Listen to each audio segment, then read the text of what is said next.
성령 충만한 정상적인 교회의 모습, 이런 제목으로 함께 은혜를 나누겠습니다. 우리는 보통 사도행전을 공부할 때 특별한 역사, 특별한 교회, 이런 이야기를 많이 합니다. 그래서 많은 그리스도인들이 사도행전 교회를 성령을 강조하는 특별한 교단이 좋아하는 그런 교회 취급을 합니다. 과연 그렇습니까? 오순절에 성령님이 특별한 사람에게만 임했습니까? 특별한 교회 위에만 부어진 역사입니까? 남종과 여종에게 부어졌다. 남종과 여종 누구라 그랬습니까? 대단한 권력자입니까? 그래도 살만한 사람입니까? 아닙니다. 비천한 노예들을 말합니다. 그러니까 사도행전 교회는 지극히 평범한 사람들에게 성령의 능력이 부어져서 이루어진 역사, 이루어진 교회임을 알 수가 있습니다. 그럼에도 우리가 자꾸 사도행전 교회를 특별한 교회 취급하는 이유는 이 시대의 교회가 틀어진 것이죠. 이 시대의 대다수 교회가 이 모습대로 흘러가지를 않아. 그러니까 틀린 우리가 정상 보통인 것 같고 사도행전 교회는 특별한 교회라는 의식이 있는 겁니다.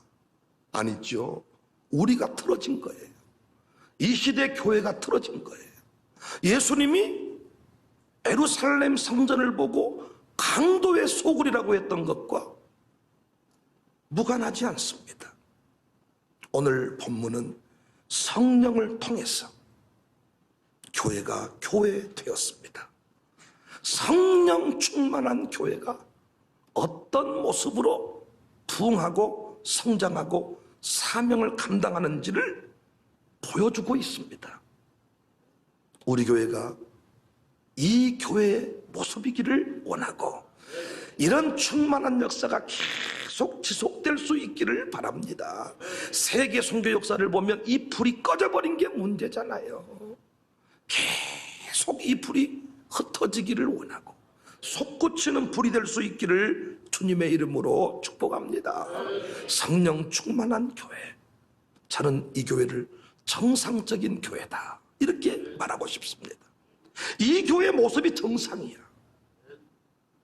어떤 모습인가? 첫 번째, 설교를 듣고 어찌할꼬 하는 교회가 정상적인 교회입니다. 37절, 그들이 이 말을 듣고 마음에 찔려 베드로와 다른 사도들에게 물어 이르되 형제들아 우리가 어찌할꼬 하거늘. 말씀을 듣고 설교를 듣고 반응하는 교회, 찔림이 있을 때 가슴을 찢는 교회, 이 교회가 정상적인 교회다. 하나님의 말씀은 우리에게 두 가지 형태로 전달이 됩니다. 하나는 기록된 말씀을 통해서입니다. 그래서 성경을 읽다가 성경을 쓰다가 성경을 암송하다가 특별한 역사를 경험할 수가 있지요.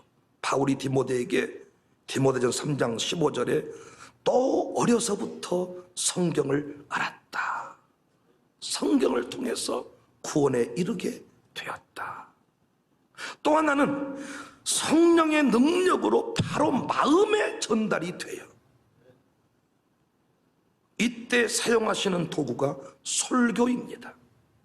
그러니까 우리는 설교를 들을 때 나를 향한 하나님의 음성으로, 오늘의 응답으로 들어야 되는 것입니다. 그런데 언제부턴가 설교자나 청중 모두에게 이런 의식이 사라져버렸어요. 피차간에 기대가 없어요. 심지어는 설교 무용론자들이 생겨나기 시작했습니다. 여러분과 제가 이렇게 예배를 사모하는 이유가 뭡니까? 비대면으로라도 예배를 드리고자 하는 이유가 뭡니까? 공적 가운데 주시는 말씀 때문입니다. 기독교 예배는 드리고 받는 구조로 되어 있어요. 헌금을 드리고 시간을 드리고 몸도 드리고 마음도 드리고 다 드리잖아요. 찬송도 드리고. 얘기했습니까? 기도도 드리고. 또 뭘 드리셨나요? 다 드리고 은혜를 받고 응답을 받아요. 은혜를 받고 응답을 받는데 그 은혜의 방편이 설교입니다. 설교. 응답의 통로가 설교인 것입니다. 그래서 성령이 역사하는 정상적인 교회는 설교가 살아있고 설교에 대한 반응이 살아있습니다. 설교를 듣고 성질을 내고 설교할 때 눈 감고 설교할 때 졸고 이 교회가 정상이 아니라 설교가 은혜의 방편, 응답의 통로, 성령님이 마음으로 즉시 전달해 주는 것, 이게 정상적인 교회. 그래서 설교할 때 딴 짓을 하지 않는 거예요. 정상적인 교회는 설교가 살아있고 설교에 대한 반응이 살아있습니다. 정상적인 교회는 설교를 감정적으로 하지 않습니다. 누구를 봐버리려고, 누구를 때려버리려고 이렇게 설교를 준비하지 않습니다. 성령님께 맡기고 말씀을 말씀으로만 전달합니다. 그런데 불방망이 같습니다. CCTV를 틀어놓고 지켜보다가 오늘 아주 나의 이야기를 하는 것 같습니다. 부끄러워 견딜 수가 없습니다. 특정인을 두고 하지 않는데 성령으로 충만한 교회는 설교를 들을 때마다 자존심이 상하고 화가 나고 남편이 꼭 꼬질러 바친 것 같고 아내가 나의 이야기를 목사한테 문자로 보내버린 것 같고 우리 양육사가 다 고자질한 것 같고 성질나서 뛰쳐나가버리고 싶은 이런 마음이 있습니다. 성령께서 역사하시는 교회입니다. 설교자가 감정으로 설교를 하지 않아. 성도도 설교를 들을 때 성령으로 충만한 교회는, 성령으로 충만한 성도는 감정으로 받지를 않아. 나를 치네, 나들으라고 한 소리네, 그것은 좋은 소리야. 성령으로 충만한 교회는 설교를 들을 때 설교가 구체적으로 막 나를 파고든다니까요.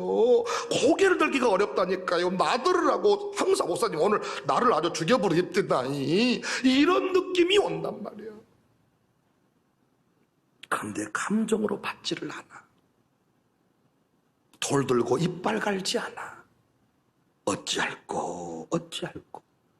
어찌할꼬 반응을 보이니까 베드로가 회개하고 제사함 받아서 성령의 선물을 받아라.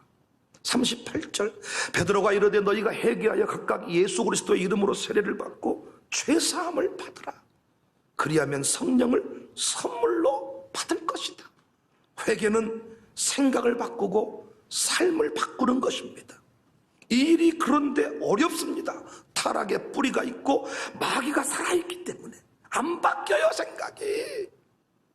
그래서 강력한 동력이 필요해. 동력이. 그 동력이 뭐냐? 말씀입니다. 히브리서 4장 12절에 하나님의 말씀은 살아있고 활력이 있어 좌우의 날선 어떤 검보다도 예리하여 혼과 영과 및 관절과 골수를 찔러 쪼개버린다는 것입니다. 말씀 중에 그 말씀이 찔러버리고 쪼개버립니다. 40절에 보니까 여러 말로 확증하여 고나 이르되 너희가 이 패역한 세대에서 구원을 받아라. 가만히 두면 멸망을 당해요. 하나님은 오늘 또 우리를 말씀으로 구원하십니다. 설교를 들을 때마다 회개하고 돌이키는 역사가 있기를 바랍니다. 이 시대 많은 교회가 설교 듣다가 성질내거든요. 설교 들으면서 시험에 들었다 그러거든. 그래서 여러분 저도 특별한 일이 없는 한 몇 사람을 제외하고는 이름 잘 안 부릅니다. 오해하니까. 살아있는 교회는 설교를 듣고 주의 음성으로 받아요. 잘못 살았으면 돌이켜요. 시험 들고 화를 내는 게 아니고 하나님, 내가 잘못했습니다. 그날이 구원받는 날이야. 그래서 찬송가 285장에 주의 말씀 받은 그날 참 기쁘고 복되도다. 이 기쁜 마음 못 이겨서 온 세상에 전하노라. 2절, 이 좋은 날 내 천한 몸 새 사람이 되어서. 어떻게 새 사람이 됩니까? 말씀을 듣고 돌이키니까. 패역한 세대여 구원을 받으라. 우리 교회가 날마다 이런 은혜가 있기를 바랍니다. 저도 성질내면서 설교 안 할 테니 여러분도 성질내지 말고 설교 받으시기를 바랍니다. 두 번째, 성령 충만한 정상적인 교회는 성도 간에 서로 교제합니다. 42절, 그들이 사도의 가르침을 받아 서로 교제하고 떡을 떼며 오로지 기도하기를 힘쓴다. 정상적인 교회가 어떤 교회냐? 우리는 지금 코로나 시국에 교제하지 말라고, 모이지 말라고, 우리 교회가 이상한 교회 취급을 받는데 사도행전 교회를 보고 말씀하셔. 정상적인 교회는 서로 교제하는 교회입니다. 함께 더불어 성장하는 교회입니다. 따로따로 떨어져 있는 교회가 아니고 연결되어 있는 교회입니다. 사랑하는 성도님들, 교회의 출발은 부르심이고 교회의 완성은 공동체임을 믿으시기를 바랍니다. 부르실 때는 각자 한 사람 한 사람을 불렀지만은 부름받은 이후에는 그 몸의 지체가 되게 했다. 한 몸 이루게 하셨다. 반드시 유형교회 안에 거하게 하시고 지역교회 지체가 되게 하십니다. 그래서 여러분이 정상적으로 구원받은 자라면 반드시 자신이 섬기는 교회가 있어야 되고, 나에게 말씀을 가르쳐 주시는 영적인 멘토가 있어야 맞습니다. 여러분도 마찬가지. 어디서 무슨 일을 하든지 간에 어느 교회 소속입니까? 당신의 단임 목사가 누구입니까? 이것이 분명히 탁 나와줘야 되는데 이것이 이 시대에 불분명한 사람이 많아요. 자신의 교회가 없습니다. 영적 지도자가 없습니다. 그러면서 성교 운운하고 신자 운운합니다. 이 사람 이단이 있습니다. 이단성이 있습니다. 이단성. 우리 기독교, 우리 개혁주의 신앙 지표, 하나님 중심, 성경 중심, 교회 중심. 성령님의 역사는 연결의 역사이고 연합의 역사입니다. 서로 교제합니다. 그런데 그 교제의 모습을 보니까 말씀을 누구에게 배웠냐? 사도에게 배웠습니다. 그런데 이 시대에 담임 목사에게 말씀을 배우지 않습니다. 유튜브에서 말씀을 배웁니다. 기도원 같은 곳에 가서 말씀을 배웁니다. 자기 담임 목사에게 말씀을 받고 그 말씀을 중심으로 교제를 해야 되거든요. 여러분 기억나십니까? 선생님은 정해진 시간 속에 칠판에다가 다 쓰고 알아먹었지, 알겠지, 이해했겠지, 언더스탠, 이해가 가냐, 이해가 오냐, 불필, 분필 3개 깨고 탁, 수업 끝, 차렷, 격려, 안녕히 가십시오. 시험 봐야 되잖아요. 근데 선생님 말씀 다 알아먹습니까? 그래서 어떻게 합니까? 동네 공부방이 열리잖아요. 친구 집에 모이잖아요. 친구가 우리 중에 그래도 괜찮은 놈이, 다 그놈이지만은 그래도 우리 중에 괜찮은 놈이 선생님이 돼가지고 이것은 말이야 이렇게 된 것이고 이렇게 된 것이고, 시험 기간 되면 선생님을 자처한 누군가가 페이퍼를 만들어가지고 여기에서 다 나오니 이걸로 공부하자. 선생님 가르침을 가지고 다시 뭉치는 일이 필요한데 이 시대 교회는 그렇게 되어 있지 않습니다. 그래서 말씀을 이해했다, 말씀에 은혜 받았다는 그 수준이 천차만별이야. 천차만별. 공동체 가운데에서 그 설교를 다시 나누지 않으냐 하니까 나중에 이단 같은 짓을 한다고요. 기도도 마찬가지입니다. 정상적인 교회는 함께 기도하잖아요. 모여서 기도하잖아요. 그런데 이 시대는요, 함께 모여 기도하자 그러면 성질을 냅니다. 오히려 목사님들도 개인 명상 기도를 하라는 거예요. 명상 기도. 너무 저시옵소서 이렇게 모여서 막 주의 삼도 이런 짓거리 하지 말라는 거예요. 고상하게 명상, 시냇물 소리 들으면서 쫙 명상을 하라는 거예요. 참 재밌는 사실이, 교회에서 기도를 많이 한다는 사람 치고 고집 없는 사람 봤습니까? 어쩌다 그렇게 됐냐? 같이 기도하지 않은 거예요. 같이 부모님하고 딸 청년하고 아들 청년하고 같이 예배를 드리지 아니한 거예요. 열심히 청년부 활동한 줄 알았지. 열심히 모임 간다고 해서 그런 줄 알았지. 알고 봤더니 그것이 엉뚱한 길이었단 말입니다. 그런데 우리는 같은 장소에서 같은 말씀 받아먹으니까 어때요? 분별할 수 있잖아요. 제가 청년들, 그 어린 청년들, 순수한 청년들을 감히 세상 말로 홀려먹을 수 없잖아요. 우리는 사도행전 교회 모습을 기억해야 돼요. 이것이 정상입니다. 서로 교제해야 됩니다. 담임 목사와 말씀으로 교제하시기를 바랍니다. 말씀을 듣고 난 이후에 간증 가지고 교제하시기를 바랍니다. 담임 목사가 부르짖어 기도할 때 같이 기도하시기를 바랍니다. 공동 기도 제목을 품고 기도하시기를 바랍니다. 혼자 엉뚱한 길로 가지 말고 함께 기도, 함께 기도.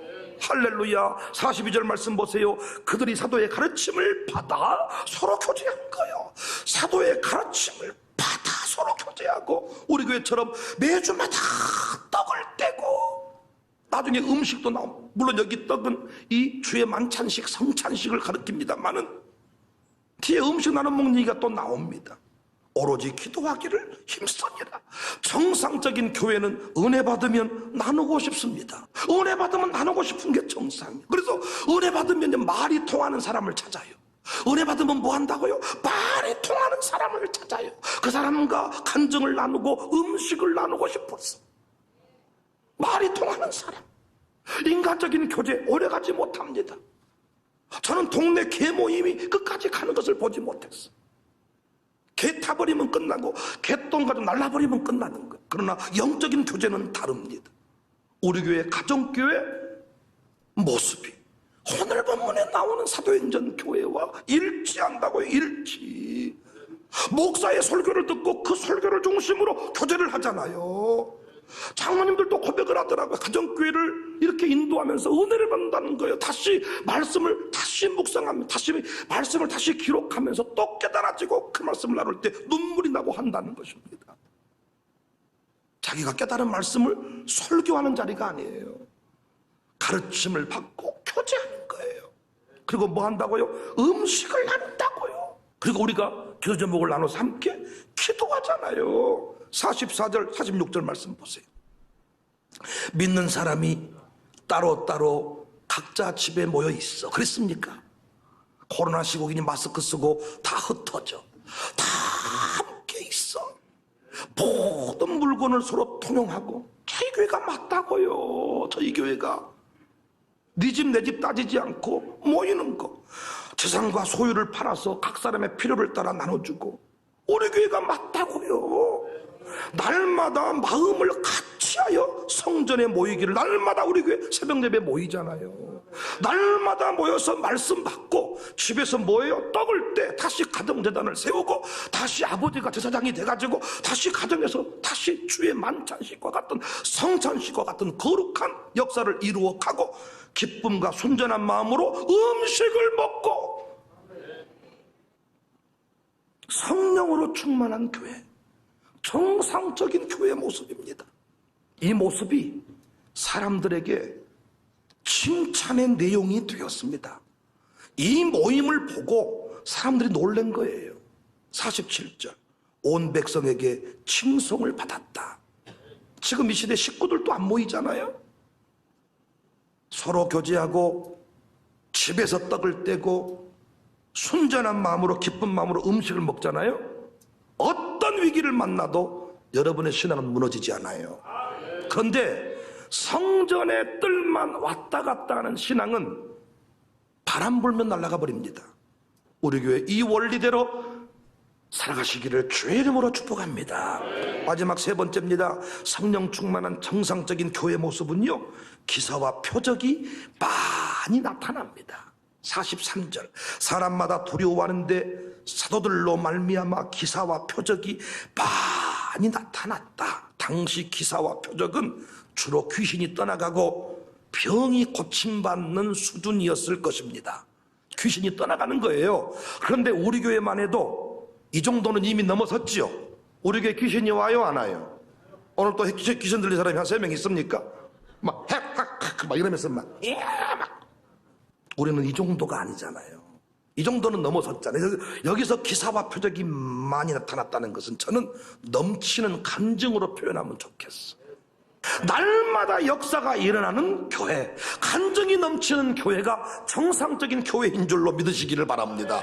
기도원 가서만 간증 만드는 게 아니고 여러분이 섬기시는 교회에서 간증을 만드는 것입니다. 우리 교회 날마다 기사와 간증이 넘쳐날 수 있기를 바랍니다. 사람마다 두려워했다 그랬는데 왜 두려워했냐? 사람마다 두려워했는데 기사와 표적이 많이 나타났다는 거예요. 왜 이 시대에 많은 사람들이 교회를 개무시하는지 아시겠어요? 이건 욕이 아니에요. 표준어예요. 개고생 개무시. 표준어라니까요, 여러분. 왜 개무시한 줄 아시겠어요? 많은 기사와 표적은 고사하고 간증한 줄이 없기 때문이에요. 이 코로나 시국에 엄마 아버지가 교회 간다고, 나 교회 간다잉, 교회 갔었다잉, 아들 딸들이 왜 성질을 낸 줄 아세요? 엄마 교회 가자, 왜 그런 줄 아세요? 엄마 아버지 교회 다닌다고 다녀도 뭐 하나 바뀐 것이 없어. 우리가 지금 할 일은 뭐냐? 방역당국의 지시만을 잘 따르는 게 아니고 성령의 깊은 음성을 듣고 이끄신 자리로 나아가서 간증을 만들어야 돼요. 코로나 시국에도 마스크 쓴 채로 예배를 드렸는데도 치유의 역사가 일어나고, 아멘입니까? 코로나 시국에도 교회가 만들어야 될 일은 뭐냐? 간증이요, 간증. 어떻게 간증이 만들어지느냐? 사도들로 말미암아, 말씀에 순종함으로 말미암아, 어찌할꼬 함으로 말미암아 패역한 세대들이 구원을 받는다. 사도행전 교회는 무엇을 많이 했냐? 기도를 많이 했어요. 기도를 많이 하면 간증이 나타납니다. 설교를 듣고 기도를 깊게 하는 사람은 간증을 만듭니다. 기도만이 능력이라 하시네. 할 수 있다 하신 이는 나의 능력 주 하나님이신데 그 주 하나님이 뭐라고? 기도가 능력이라 하시네. 제자들이 어째 우리는 귀신을 못 쫓아내고 이렇게 참 그럴까요? 기도 외에는 이런 일을 행할 수가 없다. 나중에 우리 아들 딸들의 열매로 말미암아, 우리 아들 딸들의 간증으로 말미암아 사람들이 우리 교회를 무시하지 못하게 될 것입니다. 제 목회의 열매는 우리 교회 부목사들, 제 목회의 열매는 교구 사역장들, 제 목회의 열매는 우리 교회 양육사들. 제가 우리 교회 딱 이들하고 어디 가면 감히 누가 무시를 못하죠. 마귀가 틈타지 못하죠. 성령으로 충만한 정상적인 교회는 열매가 주렁주렁, 간증이 넘쳐난 줄로 믿으시기를 바랍니다. 우리 교회가 이런 정상적인 모습을 끝까지 유지해서 한국교회 도전이 되었으면 좋겠습니다. 하나님 나라 확장의 통로가 될 수 있기를 주님의 이름으로 축복합니다.